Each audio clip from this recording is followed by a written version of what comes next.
This is BBC World News. The following programme contains scenes of a sexual nature. Norway. 2 years ago, I came here to meet parents whose children had been taken away. They said the state was far too quick to put children into care without good reason. Now I'm back, and there's still more anger in families torn apart. At one point I was thinking if I was mad, if I had, in my madness, harmed my family without really knowing it. And now, one of Norway's top child protection experts stands disgraced, forced to reveal a secret he'd hidden all his working life. If he had told the church for 20 years I'd been downloading child pornography, you know, of course he would never have been appointed as an expert. What does that mean for the troubled system he worked in? There's a child expert commission, reviews all the cases in the country. He was one of those people. He was one of these people in this commission? Oh my dear, I didn't know.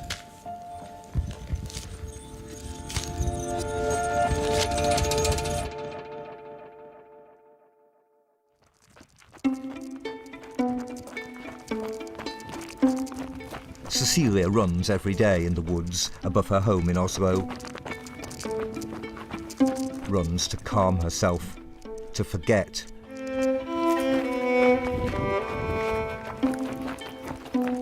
But she can't forget the day, years ago, that changed her life forever. When they came, I let my daughter open the door. It was two child protection experts, their job to advise the authorities whether or not she could keep her child. I was very scared and I didn't want them in my house in the first place. I hadn't asked for them to come to my house and observe us together. Norway's Child Protection Service was worried about the little girl's development, but Cecilia had rejected offers of help. They thought she wasn't taking proper care of her daughter. So she took him up here? Yeah, she took him up here. During their visit, the experts, a male psychiatrist and a female psychologist, scrutinised everything that happened. My daughter, she said that, I think she said she was hungry, she wanted something to eat. But I had decided that I would cook a meal later after the experts had left my house. And so I just offered her, would you like some chocolate balls, some chocolate cereal balls? And then the expert, he took that, he wrote in the report that probably I am only giving her these chocolate cereal balls all the time for every meal. That's the only thing. I don't know how to cook anything. So basically they misinterpreted everything? Yeah, it was a distortion.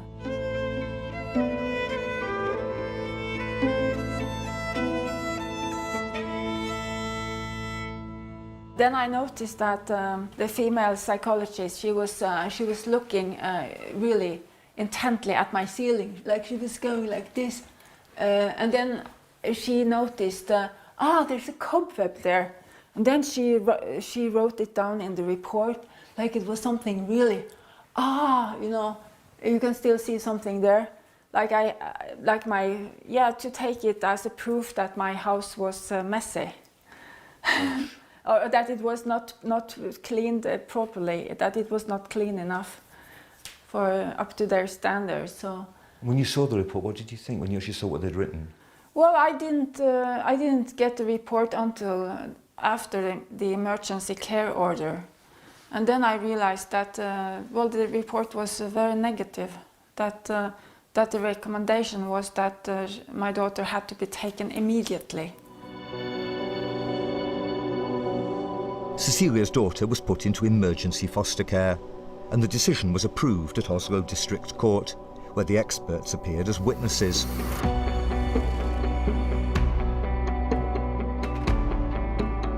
Fast forward several years to April this year, and one of those two experts, the psychiatrist, reappeared in the same courthouse.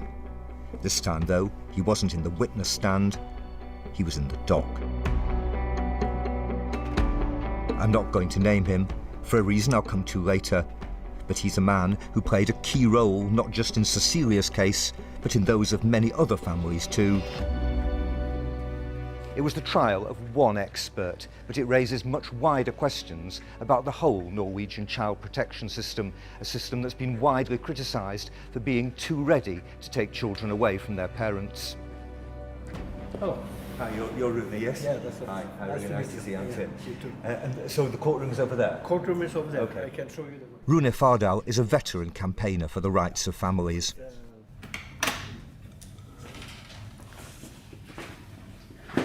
So Rune, this is the courtroom, yes? You came here to observe the trial? Yes, I was sitting actually right here. Right. On this chair I was sitting and following the whole trial. Yeah. I should warn you, the details that follow are quite unpleasant. He already admitted doing this downloading of pornographic picture of young boys. And the children in these images, how old were they, roughly? The majority, I think, was 10 until 14, but there were also very small babies. There was young boys having oral sex on each other and on grown-up men. There was rape. There was disabled children. Every fantasy you can think of in a bad way was explained there. So he's looking at these pictures of children being abused, and he's never ever putting himself in the actual position of the children he's watching? No, he did not put it like that. He didn't see that as being pedophile at all, looking at pictures of young children being misused by adults. In all, there were nearly 200,000 images of children, more than 4,000 hours of video. In passing sentence, the judge notes that the accused confessed his own guilt. But she adds this: the court finds that the accused, to a certain extent, trivialises his own actions. The court furthermore sees it as serious that a professional who is supposed to be the protector of children and young people has placed his own satisfaction and desires first in this matter. The influence of that disgraced expert has been felt here too, in a small town in the south of Norway. His judgment has played a role in keeping this family divided for several years. So do you think you're the largest family in the town, with 8 children? 8 children, that's a rarity here. Because that was, that would be the question people would ask us. Which children are yours and which children are your husband's and which children are your joint children? And we were like, they're from the same factory. As well as being mother to 8 children, Inez is active as a local politician and lay judge. She thought of her home as loving, if lively, but 5 years ago, 4 of her children were suddenly taken away by child protection services known as Barnevernet. I got a phone call from someone telling me that I have to come home. The Barnevernet has taken the children and my hubby had been arrested. Your husband had been arrested? Yes. It was so absurd. Obviously it was a mistake. And then when I came there, they said I was arrested. When the door to the cell was closed, that's when I realized what it meant. And it was so strange to find myself in a cell. And I just remember being so scared because this was madness. What is this? What's happening in our country? There'd been allegations of violence in the home. The father was soon released without charge, but Inez was accused of smacking her children, which is outlawed in Norway. One had said that I had hit her, and everybody said that our youngest son had been smacked because he bite. I would hear a child crying out in pain, and I'd come running to help, and I would call out his name, and then I gave him a smack in order for him to let go of his sibling. But Inez's explanations were rejected, and her 4 youngest children were put into foster care. Well, at one point I was thinking if I was mad, if I had, in my madness been doing things that I wasn't supposed to do. Had I harmed my family without really knowing it? That was my thoughts. Just the thought of being very, very scared and frightened.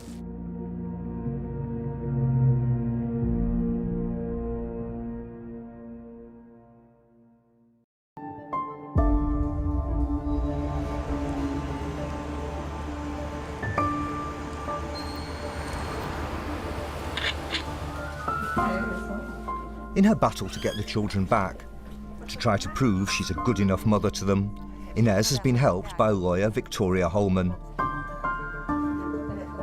Victoria believed there was a serious flaw in the case against Inez. The problem was every question was leading questions. And when you analyzed the reports, what the children actually said, if it was counting up how many times did they say that my mother was violent against me? 0. They never actually said, no. My mother was violent 0. to me.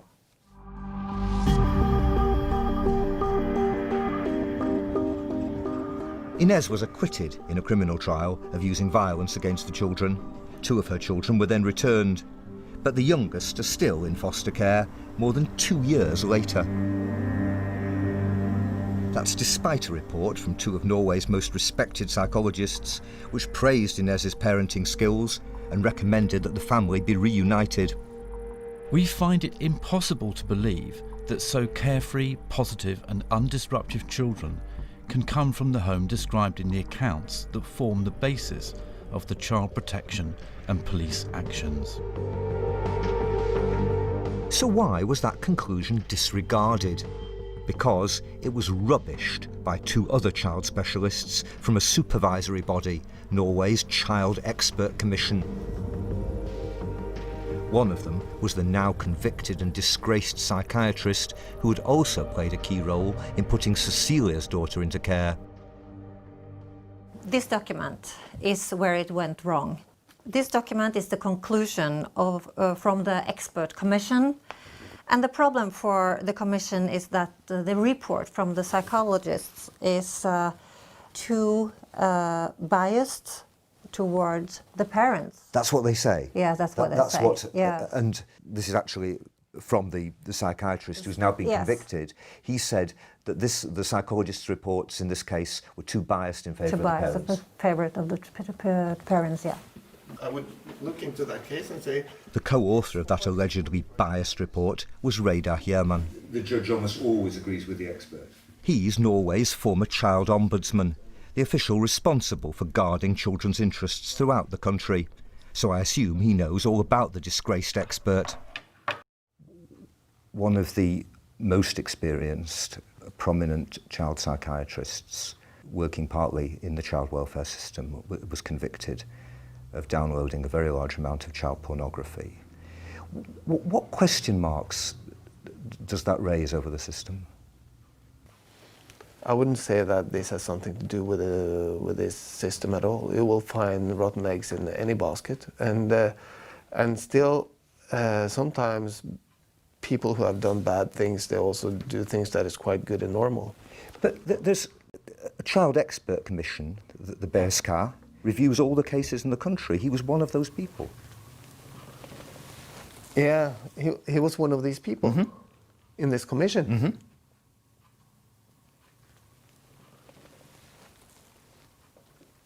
Oh my dear, I didn't know. There was an occasion, in a case that we've been looking at ourselves, where he criticised you personally and criticised your professional judgment very harshly. Was that the same person? Yes. He actually criticised your professional opinion. Yes, he did. And I disagreed with this very much. And I was quite angry when I received this. And it makes me think, of course, if this is the same person, then... That is the same person. Because what happened after this was that these children's case would, of course, be treated in the light of this comment on my report. Correct. Interesting. Very interesting.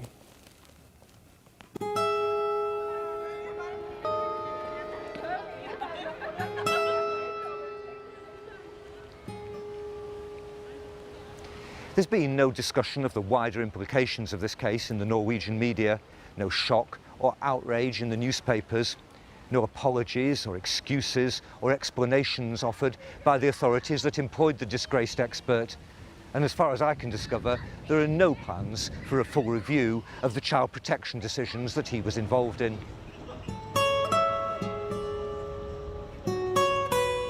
The expert commission says it's looked through his reports and found no reason for concern. Other child protection agencies I contacted won't comment on his conviction.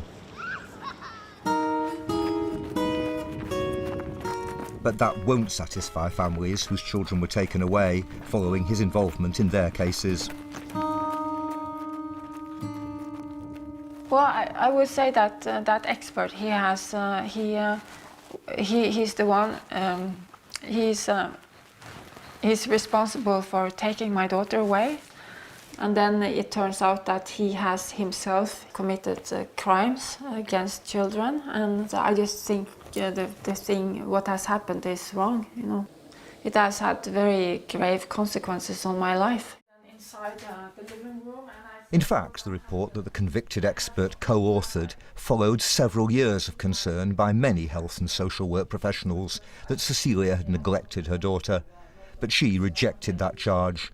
Rejected too the report's conclusion that the child's potential development would be limited if she stayed with her mother. It's not valid. What he's saying is not valid. They can't... Because of what he has done against... I mean, he was hiding from the court that he was breaking the law, you know.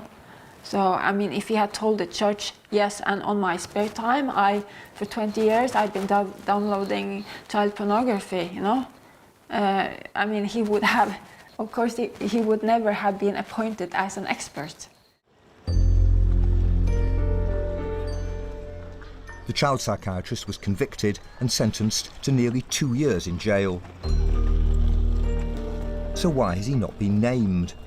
Because he himself is the father of young children. They're entitled to privacy, and the authorities have already said they can stay with their father when he's released. That decision has surprised many parents and campaigners, though others say there's no reason for outrage. So this is the fjord that links us, what goes across to Sweden. Yeah. Tore Langfeldt is Norway's most famous sexologist. He was an independent expert witness in the case of the disgraced psychiatrist, and he says all custody decisions should be based on evidence, not moral panic. We have lots amount of data showing that only a little part of those who are downloading pictures of children are really offending children. So we can't generalize there, and we have no empirical data that really can show the clear link between it. But it's between downloading pictures and actually physically abusing, yourself abusing children. But this is about the credibility of the system, isn't it? It's not really about one man. It's about the issue of the system that employed him. Yeah, but I mean, what do you mean by the system that employed him? They just shouldn't have employed him, but they didn't know. I mean, so they didn't know anything when they employed him. I mean, we can't turn the clock backwards. Because what would happen? I mean, it would lead to massive compensation claims. Yeah, I think so. And I think the system would collapse. I think we wouldn't be able to handle it. So it's better to sometimes say, let the sleeping dog sleep. Mm. But families who've lost children aren't prepared to do that. You know, it's a tsunami of grief that hits parents when things like this happen. Child Protection have now finally told Inez they think she is a good enough mother. She hopes to get her youngest two back soon. But she's joined the campaign for reform of the system, a campaign that includes many leading Norwegian professionals in the field as well as parents. It's so easy to sweep things on the carpet when it's uncomfortable. And I think, you know, in regards to systems, when things are uncomfortable, it has to come up, it has to surface, it has to be fixed. Because if we allow it to happen, it can happen again and again and again. And it's so easy to dismiss the fact that, you know, it didn't happen to me. It's okay. But what about the day it happens to you? Unless you're willing to help and change something when it affects others. There has to be a willingness to that. And there has to be a willingness to fix things so that it ensures people to trust the system.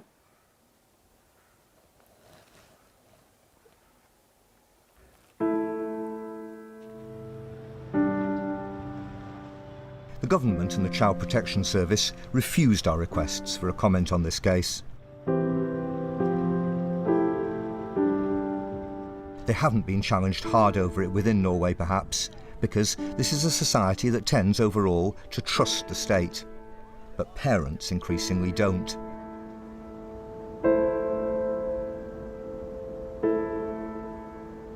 The Ministry of Children says legal safeguards for families are now being strengthened, but Norway's silent scandal can only shake their confidence in the system still further.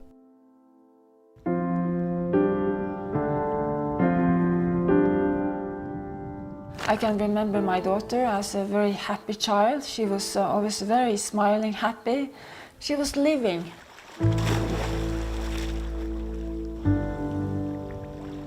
I could never have imagined that this could happen to someone like me at all. And I had a very good relationship with my daughter. I did. And I will never really get her back.